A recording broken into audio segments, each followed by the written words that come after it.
Breaking చూస్తున్నాం. Hat trick ఆశలతో Paris Olympics మహిళల 25 మీటర్ల ఎయిర్ పిస్టల్ విభాగం ఫైనల్ మ్యాచ్లో మను భాకర్కు నిరాశ ఎదురైంది.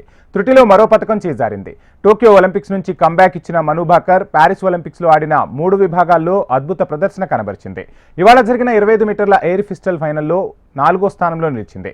ఫైనల్లో గట్టి పోటీ ఇచ్చిన మను భాకర్ 7వ సిరీస్ ముగిసే వరకు 2వ స్థానానికి చేరింది. అయితే అనూహ్యంగా ఆడిన హంగేరీ షూటర్ మేజర్ మను భాకర్ను వెనక్కి నెట్టింది. దాంతో మను భాకర్కు పతకం చేజారింది.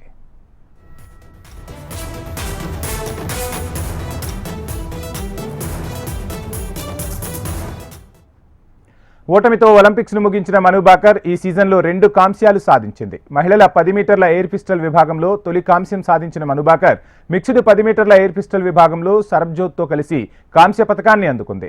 25 మీటర్ల విభాగంలో ఫైనల్ చేరి ఒకే ఒలింపిక్ సీజన్లో భారత్ తరపున 3 ఫైనల్స్ ఆడిన తొలి మహిళా క్రీడాకారిణిగా రికార్డులకెక్కింది.